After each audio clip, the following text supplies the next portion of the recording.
Bonjour, je suis Jean-Noël Mabiala, donc professionnellement, rapidement, je suis enseignant, enseignant-chercheur de l'Université Lumière Lyon 2, mais là je parle au nom de la Fédération de l'opposition congolaise, qui est l'une des coalitions politiques, peut-être même la plus importante du Congo-Brazzaville, qui est opposée au régime de Monsieur Sassou Nguesso. Le Congo-Brazzaville, c'est un tout petit pays qui est en Afrique centrale et qui est évidemment associé au grand pays, donc le Congo, la RDC qui est à côté. La différence entre les deux pays, à part la taille, c'est que l'un était une ancienne colonie française, l'autre, le grand, une ancienne colonie belge. Le Congo-Brazzaville, dont je parle aujourd'hui, donc a pour capitale Brazzaville. En face, c'est Kinshasa, la grande capitale.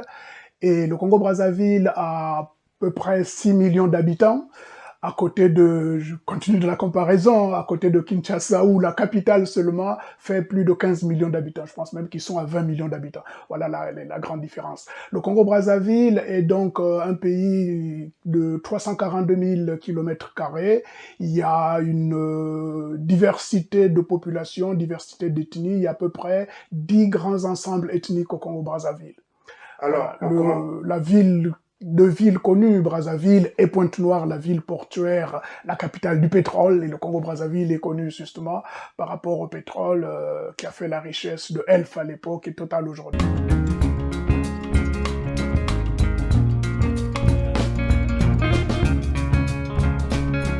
Nationale ou le mouvement des conférences nationales en Afrique, vous vous rappelez, ça a été lancé à la fin de la guerre froide, hein, donc c'est dans les années 80, notamment 90, avec comme déclencheur le fameux discours à la Baule de François Mitterrand qui avait demandé aux Africains de faire un peu d'effort en matière de démocratie, sinon ils auraient plus la carotte, ils auraient plus l'aide au développement. Mais il faut noter que les conférences nationales ont été quand même une vraie volonté des populations africaines. Donc à ce moment-là, l'Afrique était prise en otage entre les deux blocs, le bloc de l'Est, le bloc de l'Ouest. Et à partir de là, on vivait comme dans un vase clos, on vivait comme, j'allais dire, dans un autre monde, ce qui fait que il y avait une véritable terreur en Afrique, en tout cas de la dictature, manque de liberté, manque d'expression, c'était le monopartisme partout. Et les conférences nationales, la première, c'est celle du Bénin qu'on a eue en février 1989, donc avant celle du Congo, non 1990, pardon, 1990 au Bénin, a suivi celle du Congo en 1991, et il y a eu d'autres conférences nationales. Hein. Il y a eu la conférence nationale du Mali, la conférence nationale du Togo, celle du Tchad, du Gabon et de la RDC, donc à l'époque ça s'appelait Zaïre. Voilà le contexte des conférences nationales qui était une volonté, une aspiration du peuple à la démocratie, une recherche, une exigence d'alternance, donc un changement à la tête des États, puisqu'on avait en ce moment-là des présidents qui étaient là depuis minimum 10 ans, 20 ans, donc au Congo-Brazzaville, c'est Sassou Nguesso qui était là depuis 1979, donc voilà, donc le peuple aspirait à l'alternance, le peuple avait besoin de démocratie et surtout le peuple avait besoin de ce pluralisme politique. Donc c'est trois notions différentes. Hein. L'alternance, c'est le changement à la tête de l'État. La démocratie, c'est les modalités d'accès et de transmission du pouvoir. Et le pluralisme, c'est simplement la liberté d'opinion, la liberté d'expression, la liberté d'appartenir à un parti politique ou à un autre. Donc voilà un peu, je peux résumer le contexte et la volonté des peuples africains à faire ces conférences nationales pour aboutir à des changements. La plupart des conférences nationales, justement, la première au Bénin avait été présidée par, je pense, Monseigneur de Souza, avec Mathieu Kérékou comme président, qui a joué le jeu, parce que lui, vraiment, il a été il a accepté l'ouverture, il a accepté d'être dépouillé de ses principaux pouvoirs qui ont été donnés à la présidence de la conférence nationale, il y a eu une transition qui a abouti à un changement total et je pense qu'en ce moment-là, c'est Nicéphore Soglo qui a pris la suite de la direction du pays. Au Congo-Brazzaville, c'est le même schéma avec un évêque qui a été à la tête qui a présidé les travaux, donc c'est Monseigneur Ernest Nkombo, qui a débouché sur une transition dirigée par André Milongo, et ça a donné lieu par la suite à une élection démocratique, la première et je dirais l'unique qui a eu lieu au Congo, qui a vu arriver au pouvoir le président Pascal Lissouba. Son règne a été malheureusement interrompu 5 ans plus tard par un coup d'État de Denis Sassou Nguesso. Donc c'est le même schéma, je pense, dans le principe. Le Bénin et le Congo étaient dans le même schéma parce qu'on a vu une vraie transition, on a vu, comme on appelle, une sortie de l'ancien président, sans violence, c'est ça qu'il faut souligner. En ce moment-là, il n'y a pas eu de violence et on a vu arriver une nouvelle classe politique. Dans les autres pays, au Tchad, c'était différent, au Togo, c'était différent parce que le Togo, Eyadema, a survécu à la conférence nationale. Au Tchad, c'est pareil, Déby a survécu, c'est-à-dire il a continué après la conférence. Il a joué le jeu, mais pour mieux verrouiller le système après. En RDC, c'était plus compliqué, je pense que Mobutu était à la fin de son règne.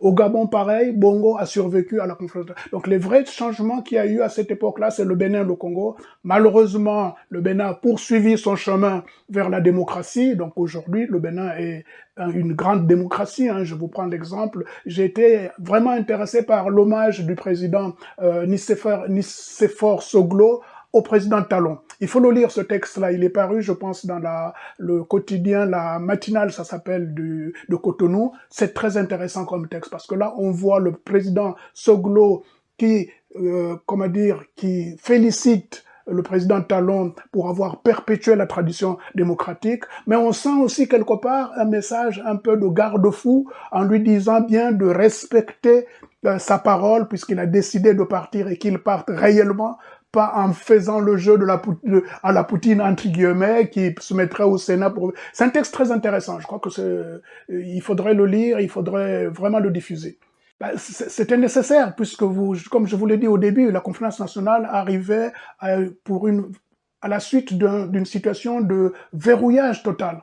Donc il n'y avait pas de liberté d'expression, il n'y avait pas de liberté du tout. Donc pendant la conférence, au Bénin ça a duré, je pense, 10 jours. Au Congo c'était prévu pour 15 jours, ça a duré près de 4 mois, c'est parti de février à juin, mais ça a été une vraie catharsis. Les gens se sont exprimés, Et encore une fois, il y a eu virulence dans les propos, c'est vrai, puisqu'on condamnait quand même, parce que les problèmes qu'on condamnait, c'était pas de n'importe quoi. Il y a eu quand même des tueries. On condamnait comme on appelle, une gestion catastrophique au plan économique, mais au niveau politique, il y a eu des emprisonnements, il y a eu des violences, il y a eu des tueries, des massacres des populations. Et là, vous pouvez comprendre que le défoulement qu'il y a eu à l'occasion de cette messe-là, c'était un défoulement qui était nécessaire quelque part.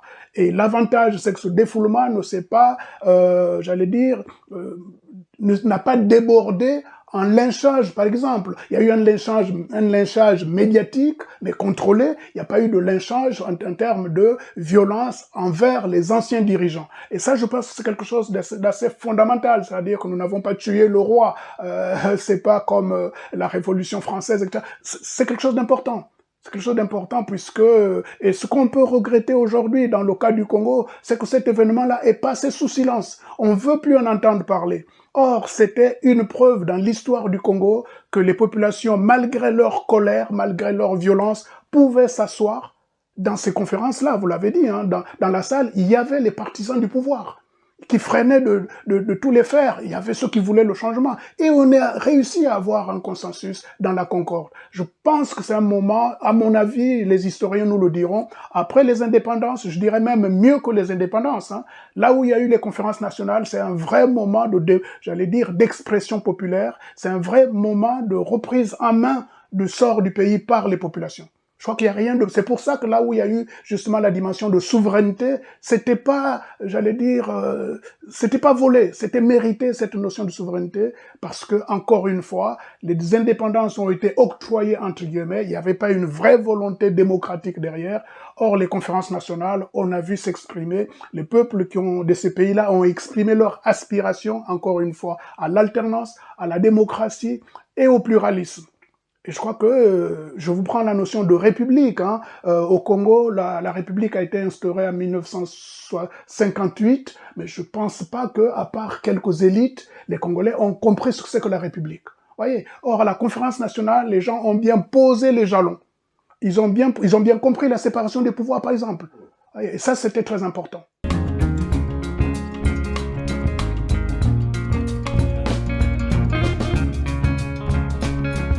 j'ai vu l'histoire du Bénin, c'est vraiment pour la première fois en 35 ans que j'ai pris le temps de regarder l'histoire des différents pays, les parcours des différents pays qui ont fait la conférence nationale.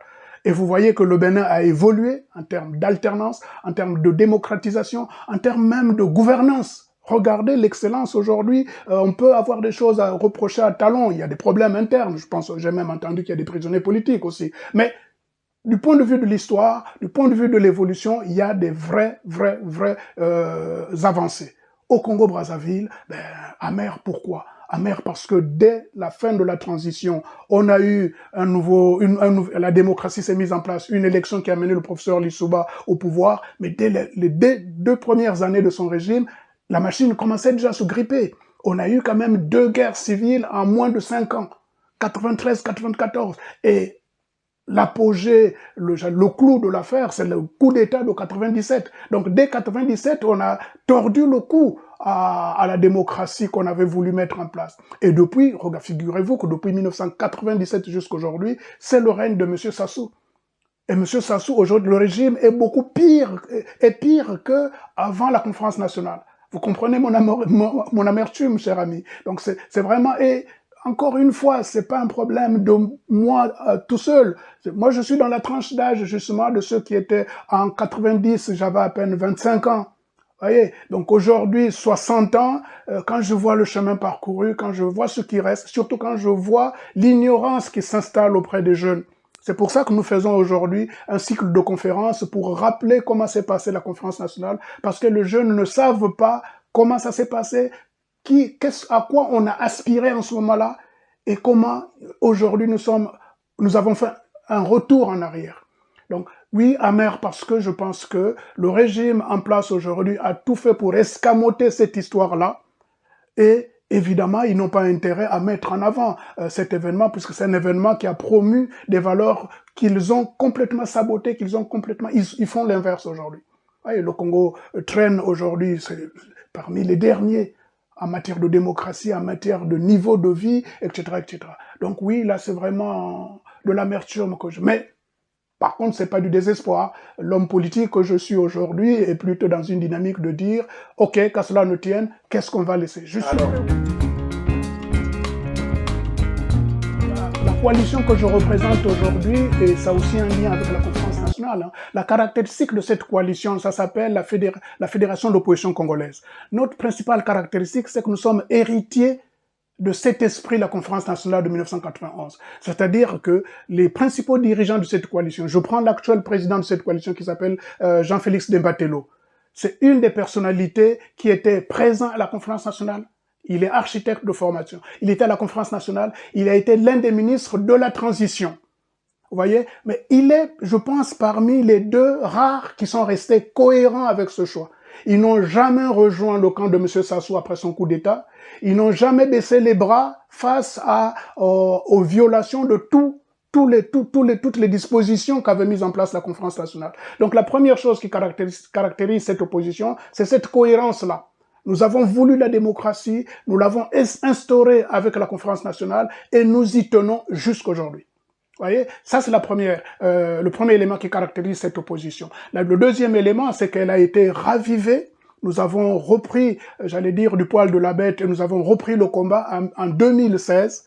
Parce qu'en 2016, il y a eu une élection organisée certes par le régime de M. Sassou avec son parti qui s'appelle le PCT. Mais en 2016, nous avons eu une coalition de 5 dirigeants de l'opposition qui ont croisé le fer, donc ils sont allés à l'élection avec M. Sassou Nguesso, et nous l'avons battu. Vous voyez, nous avons aujourd'hui toutes les informations qu'on a, y compris par les gens du pouvoir, ils nous le disent, nous avons gagné, M. Sassou a été en 3e position en 2016. Et il faut rappeler qu'en 1992, quand on avait fait justement la première élection démocratique, M. Sassou avait aussi été relégué au 3e rang. C'est-à-dire qu'il y a eu le président Lissouba et Bernard Kolela qui est décédé depuis, et M. Sassou était au 3e rang. Et en 2016, une coalition d'opposition s'est formée, 5 candidats face à M. Sassou, et les 2 premiers étaient de l'opposition. Donc, encore un Kolela, mais cette fois-ci le fils, Guy Brice Parfait Kolela, qui est décédé aussi, et Jean-Marie Michel Mokoko, qui était en tête à l'élection de 2016. Et Kolela Parfait est décédé, Jean-Marie Michel Mokoko est en prison aujourd'hui depuis 10 ans, pour avoir osé justement se présenter à cette élection qu'il a gagnée face à M. Sassou. Alors les perspectives pour votre... Alors les perspectives pour nous, d'abord, c'est à court terme, nous faisons tout, nous mettons toutes les pressions nécessaires pour pousser M. Sassou à revenir à la table de discussion.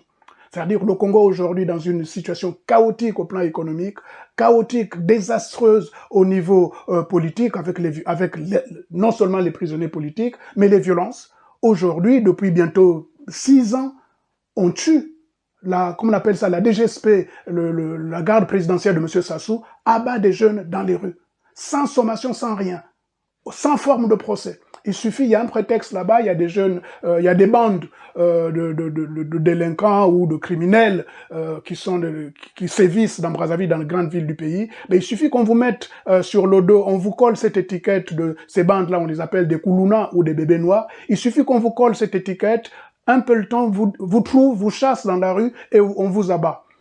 C'est inimaginable au XXIe siècle. Inimaginable. Voyez, et cette garde présidentielle, aujourd'hui, menace tous les Congolais. L'autre situation, aujourd'hui, pareil, depuis 2016, depuis 10 ans, le pouvoir, chaque fois, avant chaque élection, il prétend une rébellion dans la région du Poul, c'est la région autour de Brazzaville, et il massacre les populations. Avec des avions, avec des hélicoptères, avec toute l'armada militaire, on va faire, j'allais dire, des massacres rien, tout ça dans l'opacité totale et à l'insu de la communauté internationale. Donc voilà ce qui nous préoccupe. Donc ce qui nous préoccupe, nous, aujourd'hui, je reviens à votre question, c'est dans l'immédiat, trouver le moyen de ramener M. Sassou à la table de négociation, à la table de discussion avec l'opposition. C'est-à-dire, nous appelons à un dialogue national inclusif. Ça, c'est la première de nos exigences. La deuxième, c'est on demande la libération des prisonniers politiques, bien sûr. Et la troisième, c'est une loi d'amnistie pour que les compatriotes qui sont à l'étranger, qui sont en exil, comme nous autres, nous puissions repartir tranquillement au pays sans craindre. C'est vraiment notre principale préoccupation. On ne peut pas faire un projet de société pour le Congo dans le contexte d'aujourd'hui. Donc nous, opposition, j'allais dire, on bat en brèche cette critique qui nous est faite, à vous passer votre temps à critiquer, vous proposez rien. On ne peut rien proposer dans un système verrouillé.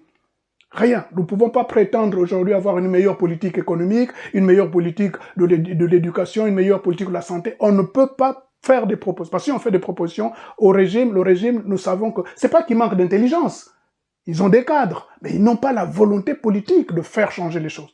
Voilà, c'est pour ça que nous concentrons tous nos efforts sur la volonté de se mettre autour d'une table dans le climat, dans l'esprit justement de la conférence nationale, sans forcément revenir avec les mêmes outils, avec les mêmes arguments, mais avec le même esprit, un esprit de résilience et de concorde nationale. Have a dream, le simple rêve que j'ai, c'est que je pense que les Congolais sont assez amoureux de leur pays, ils sont assez amoureux d'eux-mêmes, c'est-à-dire entre nous, les Congolais s'aiment. Voyez, mon cher ami, il y a une donnée qu'on n'analyse pas assez, c'est qu'en 60 ans, ces pays qui ont été fabriqués de briques et de braques, comme on dit, de toutes pièces, avec comme on appelle ça, la balkanisation, la conférence de Berlin, ces pays, après les indépendances, ont appris à se construire. Ces nations ont appris à se construire, c'est-à-dire les peuples ont appris à s'aimer, mais dans tous les sens du terme.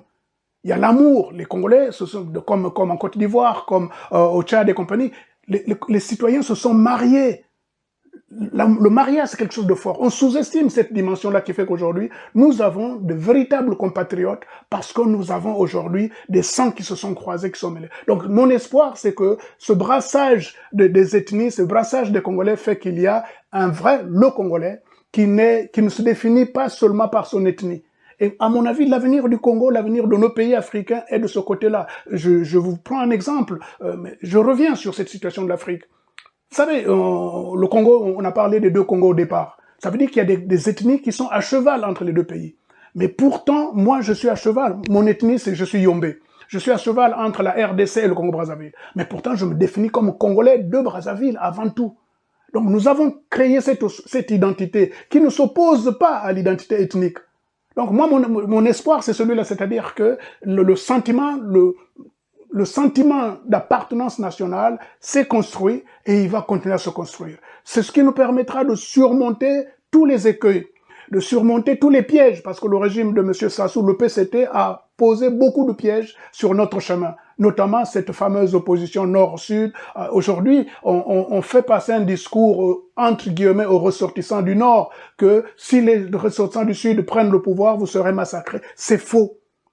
Je pense, mais littéralement faux, parce que nous savons, les Congolais savent, on se connaît tous, et on oublie le brassage qu'il y a eu dans les grandes villes. Il y a beaucoup de compatriotes qui sont issus des grandes villes. Je connais beaucoup de ressortissants du Nord, entre guillemets, mais qui sont nés au Sud, à Pointe-Noire, mais qui se disent de Pointe-Noire avant tout.